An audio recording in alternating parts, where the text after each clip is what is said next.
Yo, what's up, y'all? We out here trying to get 2 degrees buffer in these streets. It's late night. Just got done with a gymnastics performance. We out here getting it done. Halftime of the basketball game at the school, which was cool. Minor injuries for some people, but overall, good performance and got the job done. But anyways, like, subscribe, and share. You know how we roll. We're out here talking about solitude in nature. And in the previous video, I was talking about Moses and his experience with solitude in nature with God. And this is an excerpt, so to speak, from my paper, which is at 18 pages right now. Almost done. Almost done. Put the final touches on that tomorrow. But the second segment of that I want to talk about in this video today is just the piece on David. But actually, before I get to that, there was something I didn't mention as I was looking for more things on solitude in nature with David, and then Christ later. He'll be the third person that I talk about in regard to this topic. I found a couple more things about Moses, so I'll start there. It's interesting. We talked about how Moses' entire experience really was marked by these different times where he'd be in solitude in nature with God, whether it was at the burning bush as a shepherd, whether it was with God's people out in the wilderness in solitude in nature, once again, whether it was in those very frequent times where he would be called up into the Mount Sinai by God, and he'd spend 40 days, 40 nights out there. And a couple things that I discovered as I was doing some more research yesterday to conclude the Moses part was there was a piece of his story. I don't remember exactly what the verse is, but it's after he had gone up to be with God, and God issues him the first set of 10 commandments, right? He comes back down. There's the golden calf that the people had created because they were wondering what was up with Moses. Why was he taking so long? And then Moses breaks the 10 commandments, right? He throws down the tablets and they break. And he ends up going back up into the mountain later, having a back and forth with God.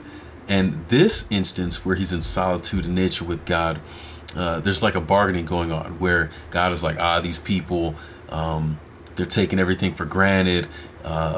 Moses, I'm going to make you the nation instead. And Moses actually comes to the defense of God's people. And it's almost like God was kind of testing him to see. But in that moment of solitude in nature with God is a test. And the cool thing I'm finding out about this concept is there are so many awesome things that happen in the time being in solitude in nature with God. You're going to be tested. You're going to find purpose. You're going to find identity. You're going to find meaning. You're going to be given a calling. You're going to be shown things to do. And being tested is all a part of that. Moses experienced that as well. But the interesting thing was, I think this is the time that he was up there 40 days, 40 nights with God, just him in solitude in nature with God. And this is the time where he says, God, show me your glory. God shows it to him. And Moses' face, and don't quote me on the stories. I know he went up there a few different times and different things happen each time. But what I'm trying to get at is, on one of these occasions, I believe it was this occasion, the face of Moses ends up like soaking in the brightness, right? The glory of God, so much so that, and he doesn't even know it. So he ends up coming back down the mountain, and all the rest of the people are scared of him because his face is just glowing, and he ends up covering his face up with a veil when he's not talking and so on. And it's a really crazy thing. But again, we see this insight where being in solitude in nature with God and being exposed to God's goodness and his glory in that space it results in you reflecting the thing that you've been able to gain from that experience in solitude. In other words, what you get from being in nature in solitude with God is not something that you're always going to be keeping to yourself. A lot of times it's going to be something that you end up sharing with people and expressing with people, a lot of times without even knowing it. That's crazy. That's crazy. But that was Moses' experience. And the second thing with Moses was that, his entire story starts in nature and solitude with God, so to speak, as a baby on the Nile River. But when it comes to Moses' end, he actually ends up in the same situation in solitude in nature with God on Mount Nebo, where he would ultimately die, as it wasn't Moses' destiny to go into the promised land. But he finishes there in solitude in nature with God. So it like bookends his experience pretty amazingly, if you ask me. So that's Moses right there in a nutshell. And just for like future reference, I am going to do the whole paper. I have it all written out. Right now I'm just kind of giving little pieces off the top of my head, but I'm going to go through the entire paper so you can see from start to finish where we're trying to go with this thing. And I would love your critique. Let me know what you think. Let me know if it makes sense, if there's some holes somewhere or something else you'd like to see. It'll probably get turned in before you get to give me all your feedback. But these papers are going to be submitted for articles as well.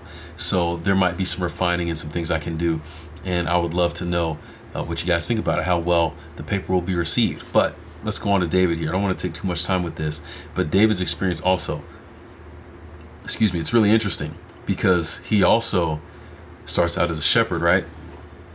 And he only ends up coming onto the scene because the king that God had not chosen, kind of God chose him, but the people chose him because the people didn't want God to be their king, kind of a thing. That's where Saul kind of comes into the mix. But he didn't really trust God as much as he should have as king. And you saw him going out ahead, stepping out to do his own kind of thing. He stood out for the wrong reasons, if you want to put it that way. And basically there's an instance with Samuel, who was the prophet at that time, and a sacrifice that Saul was supposed to wait for Samuel to come to do. And Saul goes ahead and does it. He's impatient. He's not waiting. He goes ahead of God's word and all this kind of stuff. And as a result, he gets told the kingdom's going to be taken from you and given to someone else. And God tells Samuel, hey, I need you to go over to this house, this guy named Jesse's house, and you're going to anoint one of his sons to be the next king. So Samuel goes to the house, and this is a big deal for a family to be hosting a prophet is a pretty big deal. And so there's a big dinner, and Jesse's there, his wife is there, and 7 of his sons are there. But the 8th son, David, is not there. Where's David?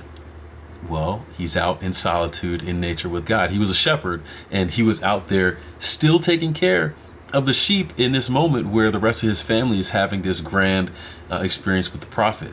And it's funny because Samuel ends up having his back and forth with God, like, oh man, these are some good looking boys. And God's like, I don't look on the outside, I look in the heart. And it's not any of these. So Samuel's like, well, wait a second. If it's not, then why am I here? He ends up asking Jesse, you have any other sons? Like, what's going on?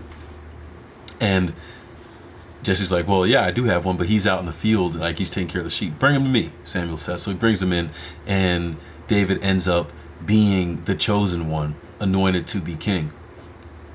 His story starts in solitude in nature with God, and this is going to play a huge part into how David breaks onto the scene in the biblical text, because one of the next things that we see him do is face Goliath, right? And he's fighting against this giant as a boy, essentially, but we don't see that he is scared or afraid of the giant. In fact, he's gained a very specific kind of confidence, not in himself, but in God, which came from his time out in solitude in nature with God. And we know this because when Goliath says, y'all just sending me a boy? Like, what is this? David's response is, I'm getting ahead of myself. Saul looks at David and says, you're a boy. How are you going to go in and fight against this giant? And so David tells him, well, look, when I was a shepherd working out in the fields, I took on a lion. A lion tried to come after the sheep, killed him. A bear tried to come after the sheep and take him away, killed him too. The God who helped me with this, the same God who's going to help me with that. And so his experience in solitude and nature with God gave him a confidence that he could do something incredible that nobody else believed he could do. And he got this from his time in solitude in nature with God. It's pretty awesome. So, checking my notes here. I don't want to give everything. I'll save that for when I go the whole video. But yeah, King Saul ultimately gives him the go-ahead. He ends up taking out Goliath, and it becomes proven that this moment of solitude in nature with God that David experienced gave him the strength and the ability, the trust to conquer this giant.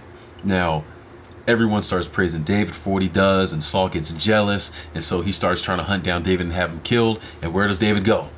Back out into the wilderness. Yes, out into nature, away from people, in solitude in nature with God. He has his people with him that he's brought there, very similar to Moses, right? And so they're getting to witness firsthand the experience of David out here being alone in nature and how he depends on God. And very specifically throughout the story of David in the book of 1 Samuel, I think the beginnings of 2 Samuel, we hear that David is in the wilderness of this and the wilderness of that. The text is very clear on letting us know that he's out here in nature and he's with God. And we know this because of the book of Psalms. And we can see that a lot of these things were written and expressed while he was out here in these places, right? And David finds this confidence and this trust in God to do things the right way when everything else, when it seems like he should be doing something a completely different way. A situation happens with David on 2 occasions where he's hiding in a cave, out in the wilderness, in solitude.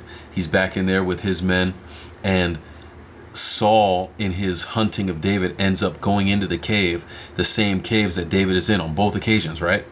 And David and his men are further back. They hear what's going on. They come out, oh, it's Saul.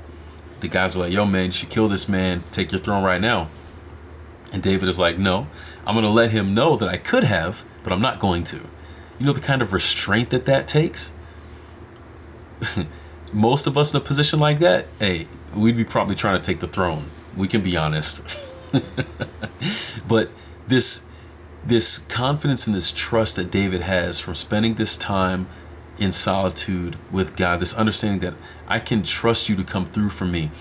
Psalm 37 is one of my favorite ones where he talks about how, you know, the wicked might be prospering here and there, but I'm still going to trust you to do things in your time. It's amazing. And that's his mentality. And he gets that from being in solitude in nature with God.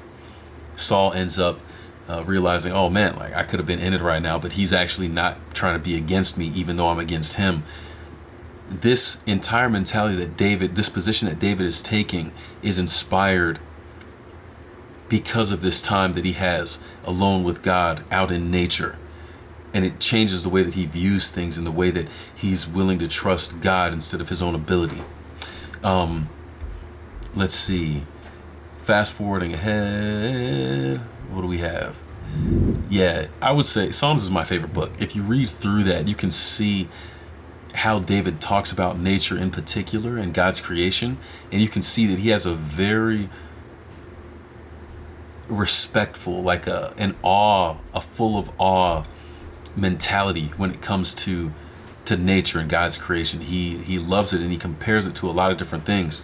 And it's pretty cool to see how he thinks about that. And I think I've mentioned this before, but Psalms as a book, it's my favorite for the reason that it's not narrative. Most of the Bible is narrative, and it tells a story you follow through in kind of third person. But in Psalms, you're in the mind of David. You get to see how he really feels about being in these situations, as opposed to just a statement here or a statement there, like it is for a lot of the other characters in the Bible. And we have 150 chapters of ultimately the mind of David. A lot of it, some of it wasn't written specifically by him, but a lot of that book was written by him. We get to see right into his mind and how he was able to come to his conclusion of, I can trust God. Now, I am saying that, but I'm not saying that David was perfect. Moses wasn't either, okay? But it is undeniable that for both of these men, the time that they spent in solitude in nature with God played a huge part in who they would become and the things that they would be able to accomplish, the confidence that they would have, not just in themselves, but in God. All right. So I think that's awesome. And yeah, I think that's all I have on David for now. There's probably more that I could find if I kept on searching through, but I think that I made the point for the paper. So since I don't have anything else there, I guess I'm done with this video too. But hey, stay tuned for the next one. I'm gonna be talking about Jesus next, because his experience in solitude and nature with God, I think, is the most impactful and the most powerful to look at, especially when you look at his mission compared to the mission of Moses, the mission of David, and his role as the good shepherd, which David was a shepherd and Moses was a shepherd. So you have type meeting anti-type there, which I think will be really cool. I'm hoping it ends up really cool in this paper to finish out on a strong note. But yeah, anyways, we out here. Like, subscribe, and share. I'll catch y'all in the next one. Peace.